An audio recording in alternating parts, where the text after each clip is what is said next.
विद्यार्थ्यांनो, आज आपण परिस्थितिकी शास्त्र आणि त्याची व्याप्ती याचा खरा अभ्यास करणार आहे. वास्तविकता विज्ञान शाखेच्या मुलांना परिस्थितिकी शास्त्र याची थोडीफार माहिती असेल, परंतु आर्ट्स अँड कॉमर्सच्या विद्यार्थ्यांच्यासाठी हे प्रकरण थोडंसं वेगळं आणि नवीन आहे. इकोलॉजी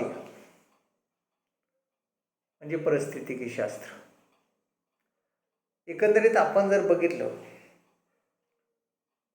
तर अलीकडच्या असणाऱ्या प्रगतशील जीवनामध्ये अनेक गोष्टी ज्या आहेत ते आपल्याला वेगानं बदलत असलेले आपल्याला दिसतात.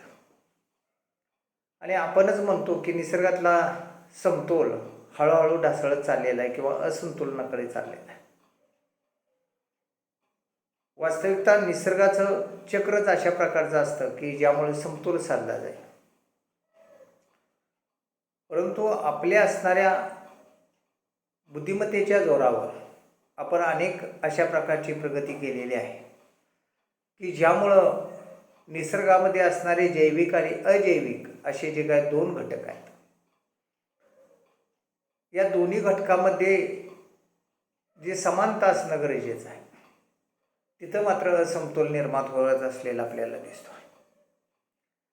आणि म्हणून त्याचा परिणाम आपल्याला असं दिसतं की अजैविक घटकापेक्षा जैविक घटकावरती जास्त होत आहे, सजीवांच्या वरती तो जास्त होतो आहे. आणि सजीव किंवा जीव या असणाऱ्या घटकांचा अजैविक असणाऱ्या घटकांशी असणारा परस्पर संबंध, पर्यावरणाशी असणारा परस्पर संबंध याचा अभ्यास हा परिस्थितिकी शास्त्रामध्ये केला जातो. एकंदरीत आपण जर बघितलं तर परिस्थितिकी शास्त्र हे जरी अलीकडच्या काळामध्ये विकसित होत असलं तरी सुद्धा जर्मन जीवशास्त्रज्ञाने प्रथमतः ही संकल्पना मांडलेली आपल्याला दिसते की ज्यामध्ये वेगवेगळ्या असणाऱ्या जाती असतील, वेगवेगळे प्रकार असतील, याचा विचार केला. आपण जर बघितलं तर अनेक गोष्टी आपल्या निसर्गिक घटकावरती अवलंबून आहेत. आपण ज्या जागेमध्ये राहतो किंवा सजीव ज्या जागेमध्ये राहतात, ती जागा किंवा ते घर आणि आपल्याला असं दिसून येईल की त्या संबंधीचं असणारं शास्त्र याचा विचार परिस्थितिकी शास्त्रामध्ये केलेला असतो.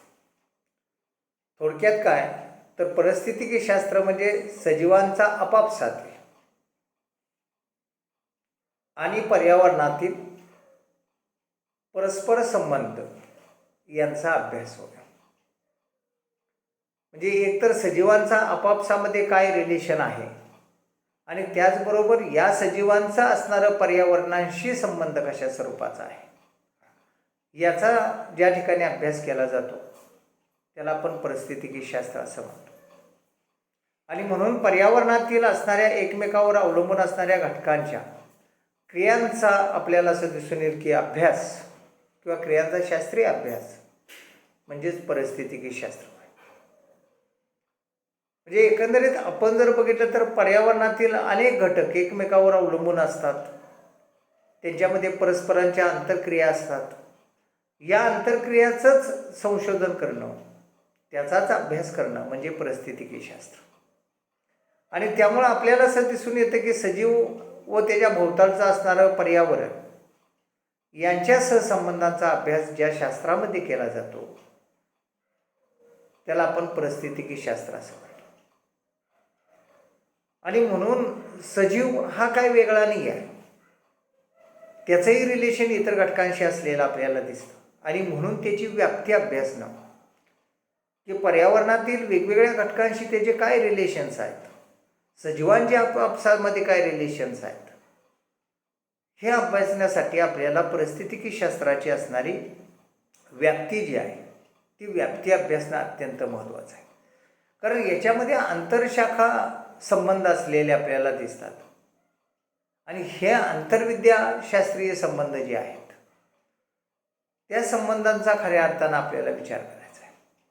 आणि म्हणून परिस्थितिकी शास्त्रामध्ये अभ्यास करत असताना एक गोष्ट आपल्याला अशी जाणवेल की मग हे फक्त विज्ञानाशीच निगडीत आहे का किंवा विज्ञान शाखेमध्येच येणाऱ्या विषयांशी निगडीत आहे का, तर असं काही नाही. ते सर्वच विद्याशाखांशी संबंधित असलेलं आपल्याला दिसतं. मग त्यामध्ये जॉग्राफी आहे, जीवशास्त्र आहे, भूगर्भशास्त्र आहे, रसायनशास्त्र आहे, भौतिकशास्त्र आहे, सामान्य विज्ञान आहे, इत्यादी विविध विषयांचं एकत्रीकरण हे आपल्याला असं दिसून येतं की परिस्थितिकी शास्त्रामध्ये केलं जातं. कारण प्रत्येक सजीवांचा असणारा परस्पर संबंध हा वेगवेगळ्या स्वरूपामध्ये येत असलेला आपल्याला दिसतो.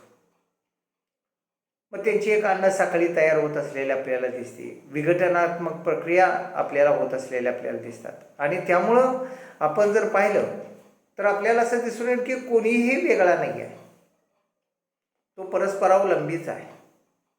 म्हणजे आज जरी आपण अगदी हवाई उड्डाण घेत असलो आणि समुद्राचा तळ जरी गाठत असलो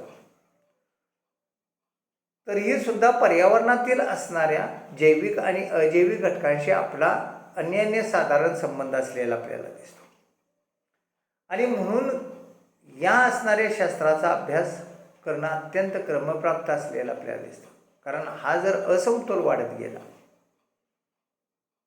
तर मात्र आपल्याला असं दिसून येईल की सर्वच सजीवांच्या वरती आणि सर्वच असणाऱ्या अजैविक घटकावरती त्याचे विपरीत परिणाम होणार आहेत. आणि म्हणून आजकाल जे पर्यावरणाच्या बाबत संवर्धनाच्या बाबत जो विचार केला जातो, पर्यावरण संवर्धन होणं अत्यंत महत्त्वाचं आहे, ही खरं काळाची गरज आहे. याचं कारण असं की आपण पर्यावरणाशिवाय जगू शकत नाही, राहू शकत नाही. त्यामुळे हे पर्यावरण जे आहे ते टिकवणं, त्याचं संवर्धन करणं किंबहुना त्याच्यामध्ये आपल्या असणाऱ्या संख्येनुसार त्याचीही वाढ करणं, त्याचीही जोपासना करणं ही अत्यंत महत्त्वाची गोष्ट आहे. आणि म्हणून पर्यावरणातील असणारे घटक सुद्धा, मग प्रकाश असेल, जमीन असेल, तापमान असेल, पाणी असेल, यांचा सजीवांशी अत्यंत घनिष्ठ संबंध असलेला आपल्याला दिसतो. आणि म्हणून या घटकांची सुद्धा जपणूक करणं, या घटकांचं सुद्धा संवर्धन करणं हे आवश्यक असलेलं आपल्याला दिसतं किंवा गरजेचं असलेलं आपल्याला आढळून येतं. कारण कुठं ना कुठं तरी या प्रत्येकाचा संबंध आहे. जसं वनस्पतींच्या बाबतीत आपण म्हणतो की वनस्पती रात्री ऑक्सिजन घेतात आणि कार्बन डायऑक्साईड सोडतात आणि दिवसा कार्बन डायऑक्साईड घेतात आणि ऑक्सिजन सोडतात. म्हणजे कुठेतरी हे संतुलन राखण्याचा प्रयत्न करतात. आणि आता व्हेंटिलेटरचा वापर करणं आपल्याला शक्यच नाही, आपल्याला ते परवडणार बी नाही आणि तेवढी उपलब्धताही असणार नाही. म्हणजे एकंदरीत आपण जर बघितलं तर किती आपण पर्यावरणातील असणाऱ्या अजैविक घटकावरती सुद्धा अवलंबून असलेलं आपल्याला दिसतं. आणि त्यामुळं त्यांच्यातील असणारे असमतोल किंवा त्यांचं घटत जाणारं प्रमाण हे सुद्धा एक चिंताजनक विषय असलेला आपल्याला दिसून. आणि म्हणून आपल्याला असं दिसेल की पर्यावरण ही अत्यंत महत्त्वाची गोष्ट असलेली आपल्याला दिसते.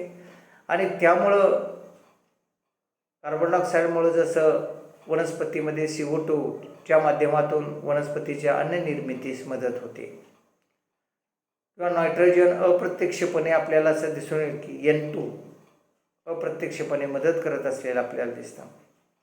भूगर्भातील विविध रासायनिक घटकामुळे जैविक प्रक्रिया भिन्न भिन्न होत असलेल्या आपल्याला दिसतात. जैविकामध्ये आपण जर बघितलं तर प्राणी असतील, वनस्पती असतील, यांच्या सहचार्याने अन्न निर्मिती असेल, प्रजोत्पादन असेल, उत्क्रांती असेल इत्यादी होण्यास मदत होत असलेली आपल्याला दिसते. आणि म्हणून आपल्याला असं दिसून येईल की या प्रत्येक गोष्टीचा आपल्याला साकल्याने विचार करायचा आहे. परिस्थितिकी शास्त्र हे केवळ आपल्याला असं दिसून येईल की एखाद्या विषयाचा अभ्यास करत नाही. म्हणजे त्याचा एक छोटा पार्ट रसायनशास्त्र असू शकतं, त्याचा छोटा पार्ट एक जीवशास्त्र असू शकतं, पण या सर्वांचं एकत्रीकरण हे परिस्थितिकी शास्त्रामध्ये केलेलं आपल्याला दिसून येतं. आणि म्हणून परिस्थितिकी शास्त्राच्या व्याप्तीचा विचार करत असताना सर्वप्रथम आपल्याला नैसर्गिक निवास क्षेत्र किंवा शरीर क्रिया विज्ञान याचा विचार आपल्याला करावा लागतो. म्हणजे एकंदरीत आपण जर बघितलं तर या असणाऱ्या शरीर क्रिया विज्ञानामध्ये परिस्थितीशास्त्रामध्ये प्रामुख्यानं वनस्पती आणि प्राणी यांचा वाढ असेल, त्यांचे बदल असतील याचा विचार केला जात असलेला आपल्याला दिसतो. त्यांचं प्रजोत्पादन असेल, त्यांचं अस्तित्व असेल, प्रमाण असेल, त्यांचं भौगोलिक क्षेत्र असेल इत्यादीचा अभ्यास आपल्याला असं दिसून येईल की ह्या नैसर्गिक निवास क्षेत्रामध्ये किंवा शरीरक्रिया विज्ञानामध्ये केला जात असलेला आपल्याला. म्हणजे एकंदरीत ते अत्यंत महत्त्वाचं आहे.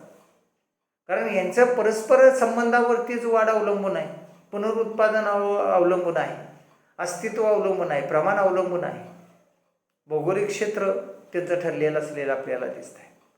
आणि त्यामुळं त्यांचं एकमेकाशी असणारं भौतिक, रसायन आणि जैविक इत्यादीचा असणारा सर्वांचा पर्यावरणावरील असणारा परिणाम आणि पर्यावरणाचा त्यांच्यावर होणारा परिणाम याचा अभ्यास जो आहे तो अभ्यास आपल्याला असं दिसून येईल की या आंतरशाखा किंवा आंतरविद्या शाखेमध्ये केला जातो. अनेकदा प्राणी ऋतुमानानुसार आपल्याला असं दिसून येईल की पर्यावरणात बदल करतात. म्हणजे थंडी, उष्णता, दुष्काळ असेल, पूर असेल या परिस्थितीमध्ये प्राणी आपल्याला असं दिसून येईल की आपल्या राहण्याच्या ठिकाणामध्ये बदल करतात, त्याचं स्थलांतरण करतात. म्हणजे ती जागा सोडून दुसरीकडे सुरक्षित ठिकाणी जातात. बुद्धिमत्ता ही काय केवळ मानवालाच आहे असं नाही, सर्व प्राण्यांना, पशुपक्ष्यांना आहे. आणि त्यामुळं या बदलत्या पर्यावरणाशी जुळवून घेण्याची ताकद त्यांच्यामध्ये आहे. आणि म्हणून अनेक असणाऱ्या जीवघटकांचं आजही अस्तित्व असलेलं आपल्याला दिसून येतं, कारण ते त्या परिस्थितीनुसार त्याच्यामध्ये बदल करत असलेले आपल्याला दिसतात. वेगवेगळ्या ठिकाणी त्या परिस्थितीनुसार स्थलांतरण करत असलेले आपल्याला दिसतात. वनस्पती अशी एकमेव गोष्ट आहे सजीवामध्ये की ज्यांना स्थलांतरण करता येत नाही. पण प्रतिकूल परिस्थितीमध्ये सुद्धा त्याच ठिकाणी त्यांचं अस्तित्व टिकवावं लागत असलेलं आपल्याला दिसतं, अन्यथा नष्ट व्हावं लागतं. म्हणजे झाडांच्या बाबतीत, वनस्पतीच्या बाबतीत आपल्याला असं दिसतं की ते स्थलांतरण करू शकत नाहीत. मग ते तिथल्या असणाऱ्या परिस्थितीशी झगडत तसेच टिकून राहण्याचा प्रयत्न करतात, अन्यथा त्या नष्ट होत असलेल्या आपल्याला दिसतात. पण वनस्पतीमध्ये प्रभावी अशा जनुकांची सुद्धा एक मालिका असते की जी बदलत्या परिस्थितीनुसार बदलत जात असलेले आपल्याला दिसून येते. आणि म्हणून अशा असणाऱ्या नैसर्गिक निवास क्षेत्राचा विचार आपण केल्यानंतर आपल्याला असं दिसून येते की वर्तणूक परिस्थितिकी शास्त्राचा सुद्धा आपल्याला विचार करायचा आहे. प्राणी आणि वनस्पती यांच्याशिवाय सुद्धा पर्यावरणातील असणारी त्यांची वर्तणूक, त्यामध्ये होत जाणारी प्रगती, पर्यावरणाच्या घटकांशी असणारं त्यांचं मिळतं जुळतं प्रमाण किंवा वर्तणूक याचा अभ्यास आपल्याला असं दिसून येईल की वर्तणूक परिस्थितिकी शास्त्रामध्ये केला जात असलेला आपल्याला दिसतो. त्याला बिहेवियरल इकोलॉजी असं म्हणतात. मग आपण जर बघितलं तर प्राण्यांची वाढ असेल, रचना असेल, वेगवेगळ्या शरीरक्रिया असतील, भोवतालची परिस्थिती आणि त्यांची अनुवंशिकता असेल, यांच्या संदर्भात आपल्याला असं दिसून येईल की प्राण्यांची वर्तणूक जी आहे याचा या ठिकाणी अभ्यास केला जात असलेला आपल्याला दिसतो. म्हणजे एकंदरीत आपण जर बघितलं तर प्राण्यांच्या असणाऱ्या मूळ वर्तणुकीत काही फरक पडला का, काही विकासात्मक किंवा काही फरक होतो का तशा प्रकारचा, हे महत्त्वाचं आहे. आणि त्यामुळं आपण जर पाहिलं तर आपल्याला असं दिसून येतं की प्राण्यांचं एक वैशिष्ट्य असलेले आपल्याला दिसतात. त्यांची वर्तणूक कशा प्रकारची असते तर त्याचं एक ध्येय मनाशी बाळगून असतात. हे ध्येय शोधल्यावरती आपल्याला असं दिसून येईल की ते आत्मसात करण्याचं वर्तन असतं. बघा ना, जिथं अन्न आहे तिथंपर्यंत ते स्थलांतरण करत असतात. ते शोधल्यानंतर आपल्याला असं दिसून येईल की ते आत्मसात करण्याचा प्रयत्न करतात. आणि उद्दिष्ट आत्मसात केल्यानंतर आपल्याला असं दिसून येईल की प्राणी हे विश्रांती घेतात. एक्सप्रेशनल मानव, कारण त्याची भूकच एवढी मोठी आहे आणि त्याचं कारण म्हणजे पैसा. परंतु इतर पशुपक्ष्यांच्या जेवढ्या गरजा आहेत तेवढ्याच आपल्याही गरजा आहेत. आपणच आपल्या गरजा वाढवलेल्या आपल्याला दिसतात आणि त्यामुळं आपण जर बघितलं तर आपल्याला असं दिसून येईल की आपल्याला सातत्यानं झगडावं लागतं. इतर पशुपक्षी प्राण्यांनाही झगडावं लागतं, परंतु त्यांचं ध्येय आत्मसात केल्यानंतर मात्र ते थांबतात. म्हणजे भविष्यकाळात आपल्याला असं दिसून येईल की याचाही विचार करणं अत्यंत क्रमप्राप्त आहे. जीवसंख्या परिस्थितिकी शास्त्रामध्ये जर आपण बघितलं तर आपल्याला असं दिसून येईल की त्यांच्या पॉप्युलेशनचा, लोकसंख्येचा संख्यात्मक विचारही केला जातो. गतिमानता असेल किंवा पर्यावरणातील बदल असतील किंवा या प्राण्यांच्या प्रजातीचा परस्परावलंबपणा असेल, याचाही विचार या असणाऱ्या जीवसंख्या परिस्थितिकी शास्त्रामध्ये केला जातो. आता हे करत असताना आपल्याला असं दिसून येईल की जीवसंख्या कसे म्हणायचे तर तो एक समूह आहे. म्हणजे विशिष्ट जीवांच्या असणाऱ्या संख्यात्मक समूहाला आपल्याला असं दिसून येईल की जीवसंख्या असं आपण म्हणतो, पॉप्युलेशन्स. पुनरुत्पादन प्रक्रियेमुळे आपल्याला असं दिसून येईल पर्यावरणामध्ये जीवांचं सातत्य टिकून आहे आणि परिस्थितीशी बदलत जाणारं वर्तन त्यांचं असलेलं आपल्याला दिसतं. एकाच जातीच्या जीवांचे सामुदायिक अस्तित्व म्हणजेच जीवसंख्या. मग त्याच्यामध्ये जन्मदर आला, मृत्यूदर आला, आयुर्मान आलं, घनता आली, जनन क्षमता आली, स्पर्धा आली, या सगळ्यांचा समावेश त्याच्यामध्ये होतो. त्यांचा जन्मदर कशा स्वरूपाचा आहे आणि एक बारकाईनं आपण निसर्गामध्ये जर बघितलं तर जेवढा सजीव लहान आहे तेवढी तिची उत्पत्ती जास्त आहे, जन्मदर जास्त आहे, पण आयुर्मान कमी आहे, म्हणजे मृत्यूदर जास्त आहे, जनन क्षमता त्यांची जास्त आहे. त्याचबरोबर आपल्याला असं दिसून येईल की घनता त्यांची जास्त आहे. जसे प्राणी मोठे होत जातात तसे मात्र घनतेमध्ये त्यांच्या फरक पडत असलेला आपल्याला दिसतो. जनन क्षमतेमध्ये फरक पडत असलेला आपल्याला दिसतो, संख्येमध्ये फरक पडत असलेला आपल्याला दिसतो, स्पर्धेमध्ये फरक पडत असलेला दिसतो. आणि त्यामुळं या सजीवांचं अस्तित्व हे त्या पद्धतीनं बदलत जात असलेलं आपल्याला दिसतं. आता यामध्ये सुद्धा आपण जर बघितलं तर सजीवांचं वर्तन सुद्धा पर्यावरणातील बदलांनुसार बदलत जात असलेलं आपल्याला दिसतं. याचं काय उदाहरण म्हणजे आपण जर बघितलं तर कुत्रा आणि मांजर यांचं पूर्वी शत्रुत्व होतं, पण आता या मानवी वस्तीमध्ये आपण जर बघितलं तर एकमेकाच्या सहसंवासामुळं त्यांच्यातलं शत्रुत्व कमी झालेलं दिसतं किंवा नष्ट झालेलं आपल्याला आढळतं. परिसंस्था परिस्थितिकीचा सुद्धा आपल्याला विचार करायचा आहे की प्रत्येक असणाऱ्या आपल्याला असं दिसून येईल की सजीवांची एक परिसंस्था आहे आणि सजीव आणि त्यांचा पर्यावरणाशी असणारा सहसंबंध याचा विचार आपल्याला असं दिसून येईल की यामध्ये परिस्थिती संस्थांमध्ये केला जात असलेला आपल्याला दिसतो, परिसंस्थेत होत असलेला आपल्याला आढळतो. एकंदरीत आपण जर बघितलं तर विद्यार्थी मित्रांनो आपल्याला एक दिसतं की दोन घटक आहेत, एक सजीव आहे, एक म्हणजे जैविक आहे, अजैविक आहे. सजीव आहे, निर्जीव आहे. सजीवामध्ये वनस्पती आहेत, प्राणी आहेत, सूक्ष्मजीवांचा समावेश होत असलेला आपल्याला दिसतो. यामध्ये श्वसन आहे, पोषण आहे, पुनरुत्पादन आहे, उत्सर्जन आहे इत्यादी गुणधर्म या सजीवांच्या मध्ये किंवा जैविक घटकांच्या मध्ये आढळतात. पण बऱ्याच वेळा सजीव ज्या ठिकाणी निर्माण होतात, वाढतात, क्षय पावतात त्याचा अधिवास किंवा वस्तीस्थान ते निर्माण होत असलेलं आपल्याला दिसतं.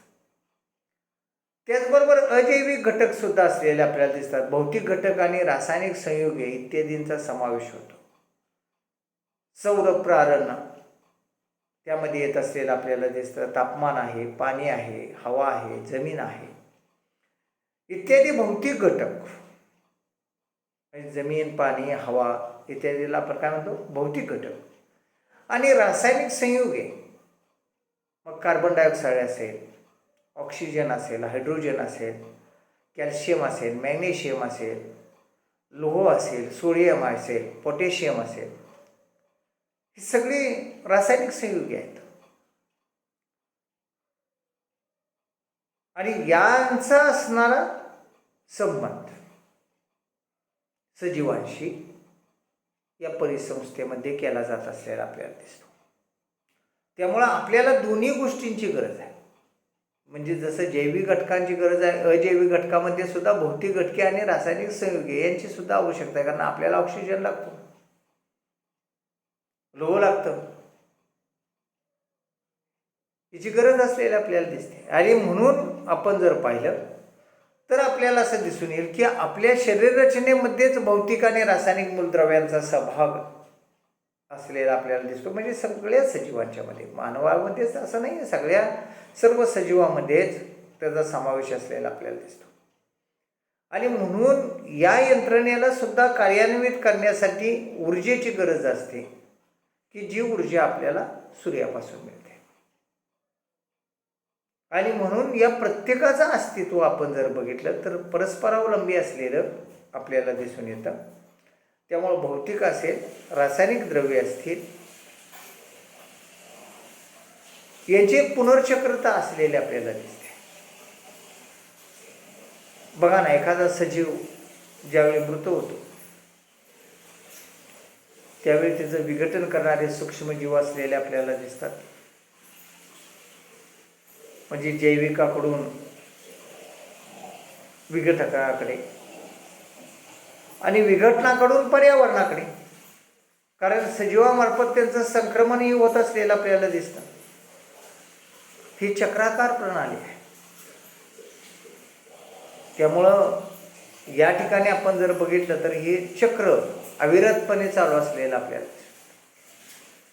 आणि इथं प्रत्येकाची असणारी संख्या, प्रत्येकाचा असणारा आयुर्मान, प्रत्येकाची असणारी जनन क्षमता, प्रत्येक ठिकाणी असणारी स्पर्धा ही भिन्न भिन्न आहे, वेगवेगळी असलेली आपल्याला आढळून येते. आणि त्यामुळं आपण जर बघितलं तर पृथ्वी तलावरती संतुलन राखण्यासाठी पाणी असेल, अन्न असेल, तेल असेल, फायबर असेल इत्यादी व्यवस्थित ठेवण्याचं काम ही परिसंस्था करत असलेले आपल्याला दिसते. किंवा परिसंस्थाचा अभ्यास या ठिकाणी महत्त्वाचा ठरतो. अन्यथा आपण बघतो आहे की ज्यावेळी याच्यामध्ये बिघाड होत जातोय त्यावेळी जागतिक पर्यावरणामध्ये किंवा जागतिक तापमानामध्ये, पर्यावरणामध्ये म्हणण्यापेक्षा तापमानामध्ये वाढ होत असलेले आपल्याला दिसत आहे. किंवा भूपृष्ठावरील पाण्यातील अवनती, डिग्रेडेशन्स हेही होत असलेलं आपल्याला. समाज परिस्थिती, समाज एक जैविक समाज, एखाद्या क्षेत्रातील विविध जीवसमूह एकत्रित असतात. एखाद्या विशिष्ट क्षेत्रात जीवसमूहांचं अस्तित्व त्या क्षेत्राला व्यापून टाकणं. आणि म्हणून आपण जर बघितलं तर या जीवसमूहांचा एकमेकांशी, पर्यावरणाशी सुसंवाद निर्माण झालेला असतो. जीवसमूहातील आपण जर बघितलं तर गुणवैशिष्ट्यामुळे प्रत्येक जीवसमाजाचे आपण पर्यावरण व्यवस्थेशी एक स्वतंत्र अस्तित्व निर्माण होत असलेलं आपल्याला आढळून येतं. आणि ते महत्त्वाचं आहे. त्यामुळं आपण जर बघितलं तर जैविक समाजातील घटकात जीवनात आपण जर पाहिलं तर अन्न असेल, संरक्षण असेल, या गरजांच्या दृष्टिकोनातून परस्परावलंबित्व व यांची प्रणाली जी आहे ती प्रणाली तयार होत असलेली आपल्याला दिसते. म्हणजे जैव समाज एक स्वतंत्र किंवा परिपूर्ण स्वायत्ता घटक म्हणून कार्यरत असलेला आपल्याला आढळून येतो. त्या दृष्टिकोनातून संबंध पर्यावरणाशी निर्माण होत असलेले आपल्याला दिसतात. आणि म्हणून जैव समाज ही सुद्धा एक जीवशास्त्रीय संकल्पना आहे की जी भौतिक किंवा भौगोलिक घटनांनी अनुबंधित झालेल्या वैशिष्ट्यपूर्ण परिस्थिती रचना तयार झालेली आपल्याला दिसते. व्यवस्था परिस्थितिकी शास्त्र आहे.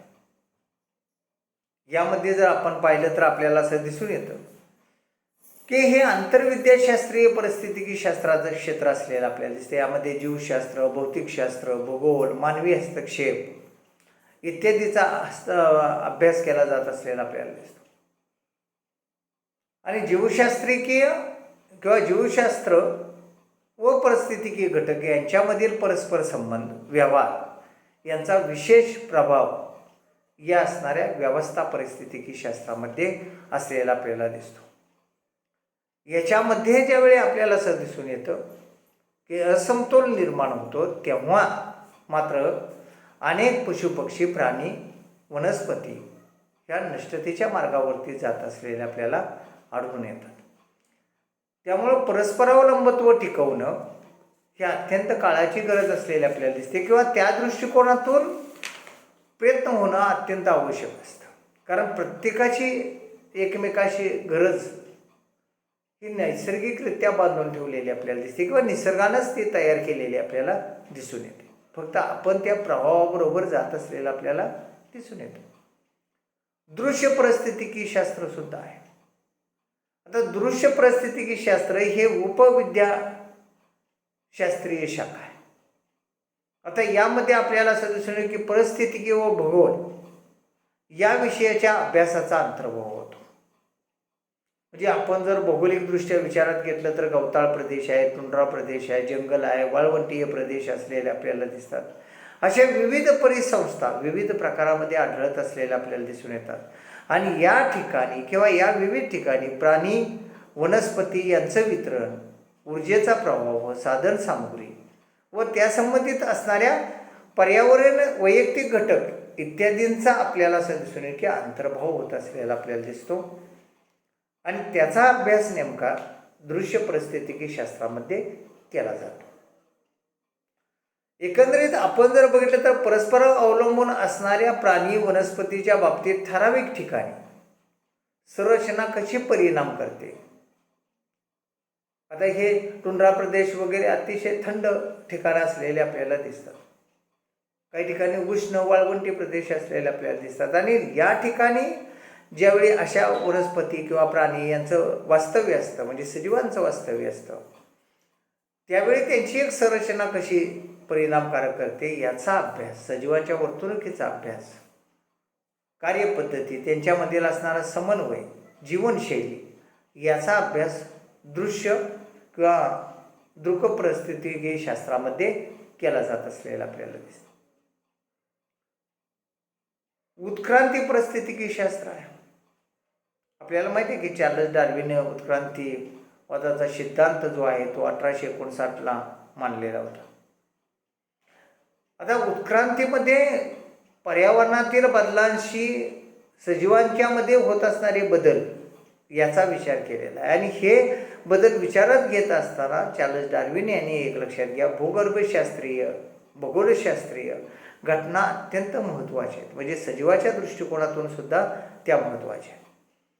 काळाच्या प्रवाहात आपल्याला असं दिसून येईल की भूहालचाली असतील किंवा भूगोलशास्त्रीय घटना असतील, वातावरणातील हवामानातील बदल असेल, याचे परिणाम सुद्धा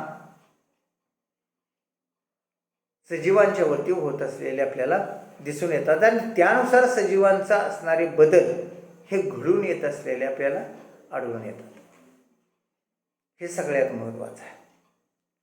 कारण आपण जर बघितलं तर जरी आपण एकपेशीय अमेबापासून मानवाची प्रगती पुढं झालेले आपण ज्यावेळी अभ्यासतो त्यावेळी आपल्याला असं दिसून येतं की सजीवांची निर्मिती असेल, पर्यावरणाशी त्यांनी मिसळून घेणं असेल किंवा प्राणी व वनस्पती यांचा परस्परांशी संबंध असेल, त्याचा मानवाला होणारा फायदा असेल, पर्यावरणाचं अस्तित्व टिकवण्यासाठी त्याचा उपयोग असेल, वातावरणातील बदल असेल, इत्यादीचा विश्लेषणात्मक अभ्यास करण्यासाठी आपल्याला उत्क्रांती परिस्थितिकी शास्त्राचा उपयोग करून घेता येतो.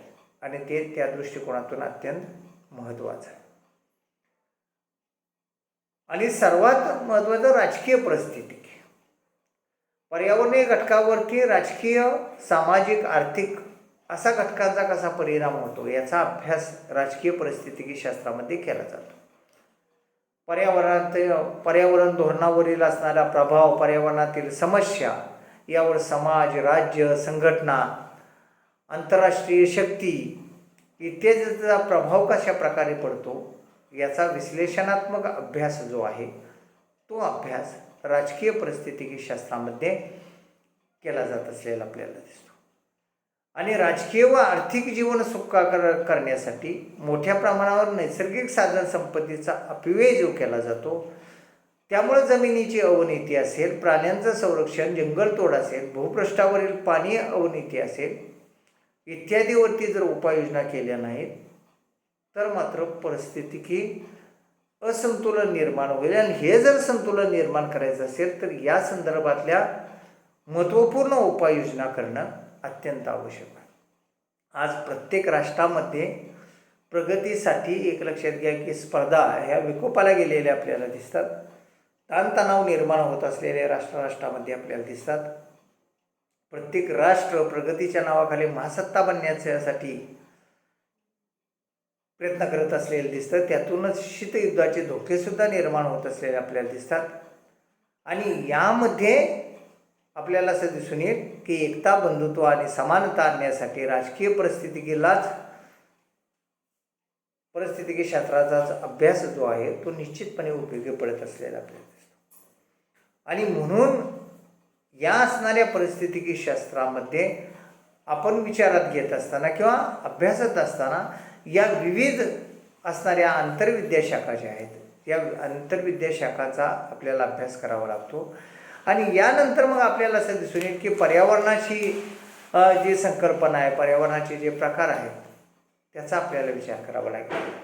पण या ज्या आपण 9 शाखा अभ्यासल्या, अगदी नैसर्गिक निवास क्षेत्रापासून म्हणजे शरीर क्रिया विज्ञानापासून वर्तणूक परिस्थितिकी असेल, जीवसंख्या परिस्थितिकी असेल, दृक परिस्थितिकी असेल, समाज परिस्थितिकी असेल, जैविक परिस्थितिकी शास्त्र असेल, उत्क्रांती परिस्थितिकी शास्त्र असेल, राजकीय परिस्थितिकी शास्त्र असेल, हे सर्वांचा एकत्रितरित्या अभ्यास जो आहे तो अभ्यास हा आपल्याला या परिस्थितिकी शास्त्रामध्ये करावा लागतो. आणि म्हणून परिस्थितिकी शास्त्राची व्याप्ती ही इतर विज्ञानातील असणाऱ्या इतर विषयांच्यापेक्षा फार मोठी असलेली आपल्याला दिसते. कारण या सर्व शास्त्रांच्या मधला असणारा परस्पर संबंधांचा अभ्यास ज्या ठिकाणी केला जातो त्यालाच आपण परिस्थितिकी शास्त्र असं म्हणतो.